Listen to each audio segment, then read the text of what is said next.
Good morning. You're in the loop.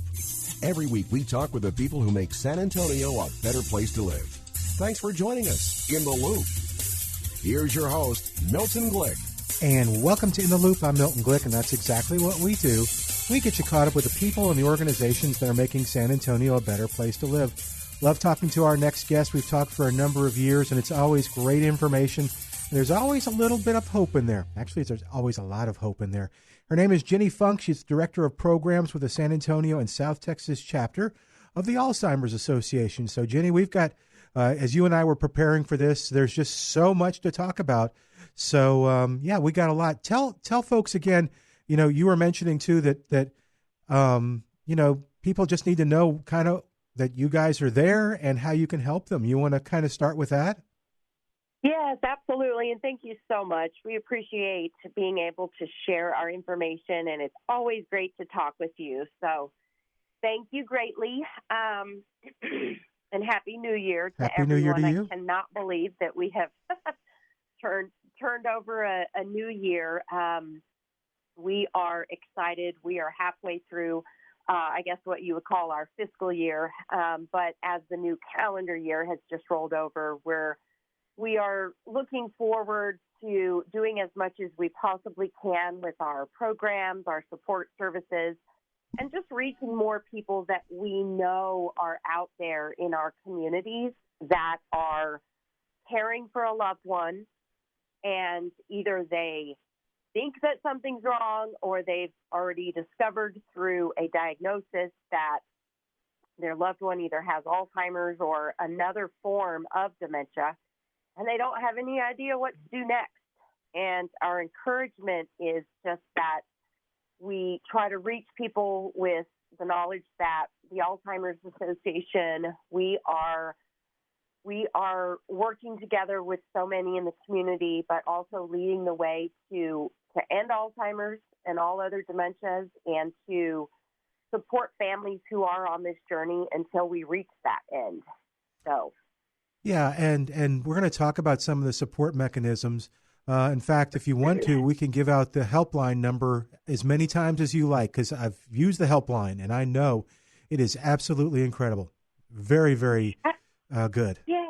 Yes, thank you so much. Our helpline is a staff-driven helpline. It is an 800 number that is available 24 hours a day. So, for example, on Christmas Day, while the rest of staff get to have the day off and enjoy Christmas or any part of the holidays with our families, if we're taking the time off, our helpline remains open and available 24 hours a day with staff who go through a massive amount of training, who oftentimes also have their own personal connection, but can just be there to listen, to answer questions, to look up resources, to talk through an emergency, you name it. For any reason, you can call our helpline, and it's 1-800-272-3900. So 800-272-3900. We're going to give that out a lot, again, because the helpline really is very good, especially, I think, for caregivers. It's overwhelming sometime, and the helpline can help bring it to a little more manageable, maybe, with resources and with ideas, or with just talking to someone else. Yes, absolutely. Talking about or going through any questions that you have, how to get resources. Sometimes it's also there if you just need to vent because you are at your wit's end with either a particular situation that's happening or you don't understand why something's happening. Our staff they're really good at listening, at providing care, and also linking you with resources of whichever chapter is closest to where you are calling from. So the Alzheimer's Association is a nationwide nonprofit, so we do have chapters in all the major big cities. But we cover all counties. So no matter where you live, if you can call us, if you have a way to, use the phone, you can always reach a staff member at any time and start talking through things. The number again, 800-272-3900. And again, we're going to give that out a lot. If you are somewhere where you can't write it down, I'm Milton Glick. You call me here at the station. I will get you that number, and I bet I will get a call back from you going, thank you for that number. It made a big difference. Ginny Funk is our guest. She's the director of programs with the San Antonio and South Texas chapter of the Alzheimer's Association. Ginny, you mentioned it. We just got through with the holidays, Christmas and New Year's. I have a feeling from talking to you in the past that the holidays for a caregiver can sometimes be the beginning of the story. I hope that makes sense where I'm leading you, but if it doesn't, tell me and I'll change it. But does that make sense? Yes, absolutely. For example, the holidays are often a time when maybe we haven't seen a family member in a while, and you actually get that wonderful in-person visit and find out, okay, something's off, something is different. And it's not just possibly some short-term memory loss, but maybe there are some other, what we would call warning signs that, okay, something is happening with our loved one with their cognitive ability, their ability to just kind of do everyday things that we don't really think twice about, but they're having some challenges. They're having some planning problems, solving problems, just maybe difficulty completing a familiar task. You notice that maybe they're wearing the same clothes day after day after day, kind of letting hygiene go, not cooking. That's another just sort of warning signs that, hey, what's going on? Why are they not necessarily able to follow through with, okay, I have that feeling. I know I'm hungry. It's time to go get some food, prepare something, and it's just not happening. Maybe noticing that there's some confusion or maybe some anxiety that you've never seen in your loved one, where they just seem like they're anxious. They are maybe they're pacing a little bit. They're having trouble with their language. Their speech might be where they're starting to repeat the same thing over and over. Or you notice that their handwriting, they're making a list for everything, but their handwriting it basically looks a lot different.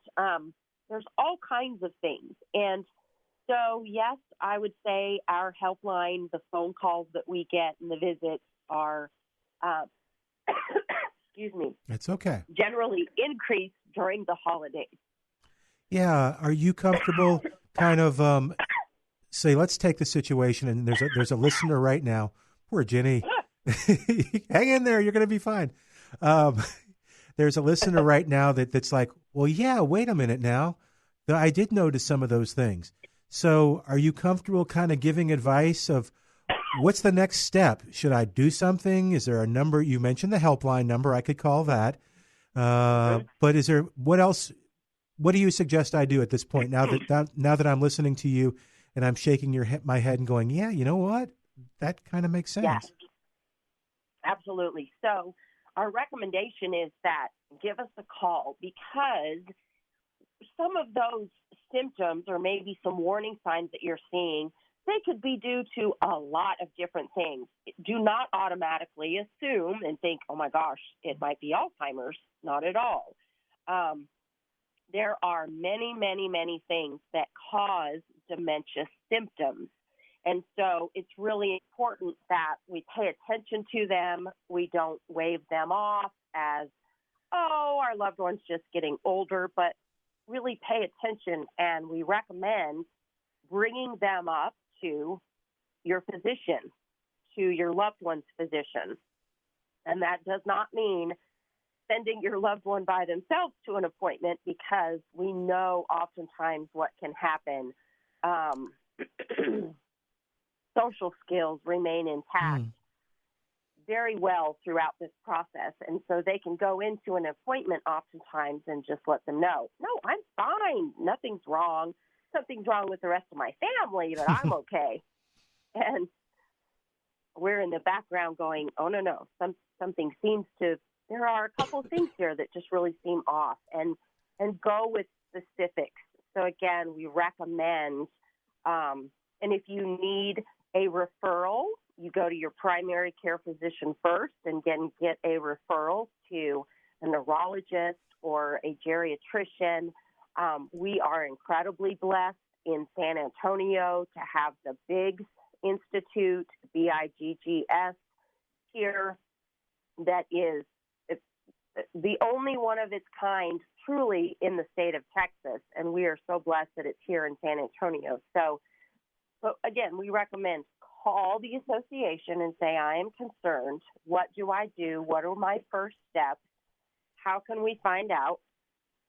And it will include, getting an appointment and getting your physician to really, go through and assess and find out what could be potentially causing these peculiar, symptoms that you have not seen your loved one do before. So what was the name of the organization or the place that you just talked about that's unique to San Antonio? It's part of UT Health, San Antonio, and it's the Biggs Institute, BIGGS. BIGGS. That's interesting. Yep, I didn't know about Institute. And if you go on our website, alz.org, we can give you all their information, or you can also check them out as well. But they are a research center. They do diagnosing. They have support services. It's kind of they're really an incredible program, and so we refer to them a lot. They're not the only thing in town, but we refer to them quite a lot because they just have so many resources that are available, and for going to get a diagnosis, for potentially being involved in a study, looking at treatment, all kinds of things. That's very interesting. And then the website that Ginny mentioned is alz.org, and then you click on your chapter, and it'll take you to, you just put in zip code, or actually just found my chapter immediately, but I guess based on location stuff. But yeah, and there's so much great information on the website. It is absolutely amazing. All different types of events that are coming up, and we'll talk about volunteer opportunities and help as well. So that's really interesting about the Biggs Institute. I'll have to look and do some more research on that. Ginny, okay, so now I'm going to put you on the spot again. Oftentimes, if the Alzheimer's is the diagnosis after you've gone to someone, how it's scary. It's absolutely scary because you don't know, oftentimes, what you're going to do. And sometimes the caregiver is the one that needs care as well. So absolutely. What do you suggest? Is it calling that 800 number and getting kind of help? Hey, okay, we just got this diagnosis. Thank you for suggesting I do it. Now that I've got that, what do I do? Okay. Yes, absolutely. And what we truly hope is that you will get involved again with wherever you're calling from, find the chapter closest to you, and what services and programs and resources are available in the form of, for example, classes. Excuse me. Like with other diseases, the more you can learn about the disease and what it's doing and why things are happening and how you can respond and how you can plan. Same thing with Alzheimer's or any other kind of dementia, like vascular dementia or Lewy body dementia or Parkinson's disease causes dementia symptoms. There's so many. So I don't want to leave any out, but Alzheimer's is the most prevalent. So as we kind of talk about including all dementias, learn about it. We've got many, many different classes that are available, and we either host these out in the community, we train volunteers to provide these classes, and we also have them available on our website so you can watch them at any time on your own schedule. Things like know the 10 warning signs, learning about these are warning signs. These are things that are normal that you don't need to necessarily worry about, but other things that you really need to pay attention to, because if it's something that could be treated and maybe even reversed, well, then we need to get on that as soon as possible. Classes like, okay, now you have a diagnosis. What about all the communication issues that can happen with someone who has dementia? What about behaviors? How to handle certain situations that often come up that can be so incredibly stressful and emotional. And we have just a long, more than 10 different classes that we offer available. And we recommend that families really, that they learn. We also have classes and things available for people living with dementia, especially in early stages where they, alongside their caregiver, tell us, hey, I need support too. I'm living this. I'm the one going through this, and I need support. So classes, education. Next thing we would say, support groups. I realize support groups aren't for everybody, but for those people who actually try it out, overwhelmingly the feedback that we receive is, thank heavens, I am not doing this by myself anymore. I have people who get it. They understand. They support me. They understand where my anger comes from, where my frustration comes from, different ways of how do I handle all of this, just being able to talk through while also getting resources from other people. So we have support groups for caregivers, and we have support groups for people living with dementia. Highly, highly recommend these as well as a way to just get support while you're going through this and not doing this isolated by yourself. No, that was, and you described it very well. The thing that I found about support groups was you walked out of there and you realized, oh my gosh, okay, I am not alone. I mean, that's just what you said, and that's a great example because you feel so alone in this. It's like, if you react in a certain way, you feel like, that you just feel terrible, as you know, and it's understandable. But then when you go to a support group and you hear other people saying, yep, that same thing happened to me, here's what we did, or here's how I handle it, and this seemed to work, or things like that. In San Antonio, when is the support groups? Do you have those memorized, or do you just go to the website to see? Yep, we'll go to the website, or even better, you can call our helpline. And right now, I'm in the process of entering everything into the system as far as in the month of January and upcoming months. We have ongoing support groups. Some are in person, some are on Zoom. Oh. We found during, the really, really crazy COVID months that several families really appreciate being able to not have to get in their car and go somewhere for a group, but just be able to join, whether it's on phone or on a computer. They can join virtually. So we have both. And those they are scheduled. We have volunteers that we train as facilitators to, help move the groups along and provide resources, etc. But we do have all of that available, and it's kind of a month by month as far as the different times. We have some that are in the morning. We have some that are later in the afternoon. Some are over lunchtime. So kind of a wide variety. Yeah. So you're eliminating obstacles to attendance. Yeah. Yes, that's great.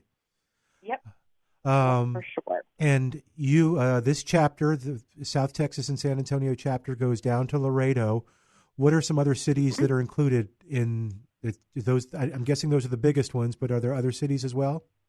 Oh, God, my gosh, yes. So our chapter covers 43 counties. We have all the way to to the very southernmost part of the state, including Brownsville, the island, Padre Island, and then everything up. We've got Corpus Christi, we've got Kingsville, we've got, Edinburgh and Harlingen and McAllen and all those rural counties in between as well, which is really important because we know that people are affected by this everywhere. And in our state, we have 6 different chapters, but ours is particularly touched because there is a higher prevalence of Alzheimer's and different dementias among Hispanic families. And we certainly cover an area that includes very high populations of Hispanic families. So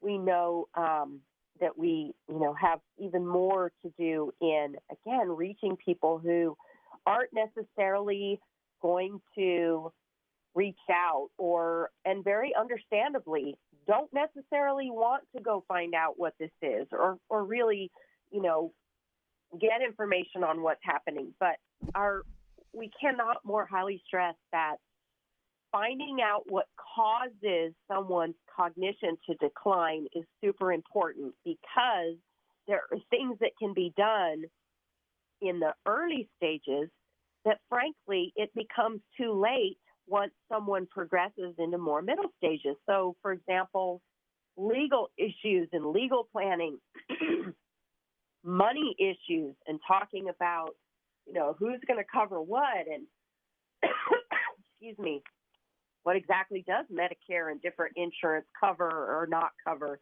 Having all those really important conversations. If you become, incapacitated, who do you want to make decisions for you? That is really, really important with this, power of attorney, et cetera. So all those conversations are not easy to have by any means, but at least if you're the person going through this, you want to have those conversations while you still are able to and in the early stages. And so, again, it's about trying to make sure that we can get to people as early in this process. I cannot even tell you regularly we have people say, I wish I would have known. Yeah. I wish I would have known about ...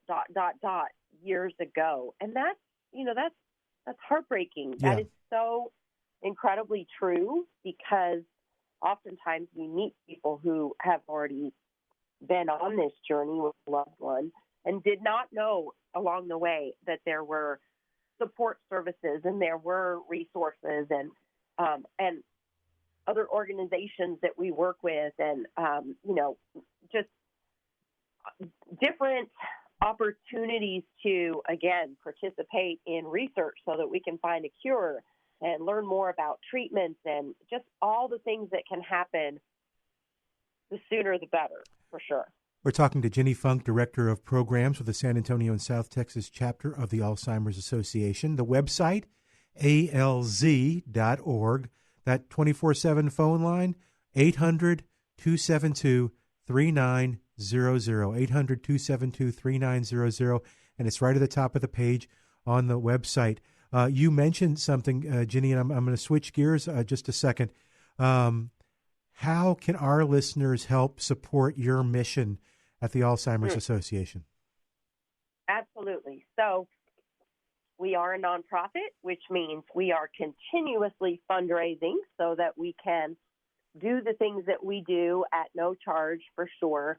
So we have different fundraising events throughout the year.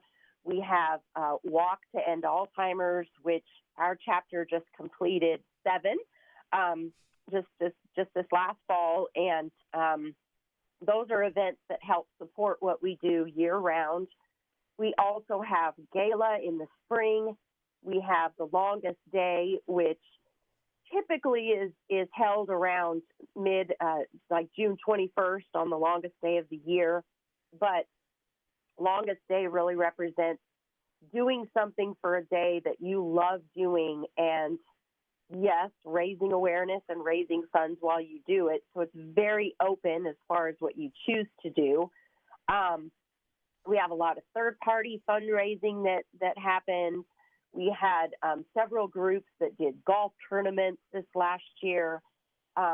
We also receive a lot in the form of memorial donations, honorariums. We write grants. We have foundation support. But really, we also need time. We need volunteers. We continuously need to reach more people, especially in areas where, as staff, we can't always be. And so volunteers that we can train to make sure that, they don't have to become experts in this, but they do need to be able to refer people to experts like individuals on our helpline who can start people off on the right track and get them support. So volunteers, we have volunteers that help with on the program side of things, on the fundraising side of things. We have volunteers that advocate. We just went through an absolutely phenomenal round of bills at the federal level that, and I'm not even going to be able to rattle this off. That's okay. Our phenomenal staff person who oversees advocacy, but we were very, very blessed in the things that were approved, that went through in the form of laws and bills that impact people with Alzheimer's, such as research funding increasing so that more studies nationwide can be funded so we can find that cure. And Ginny, we need to go, but we will keep talking. Again, the website, alz.org, 800-272-3900. Thank you to Ginny Funk, our guest today on In the Loop. I'm Milton Glick. We will see you next time on In the Loop. Thank you. Thanks for joining us in the Loop. We look forward to bringing you next week's show with Milton Glick.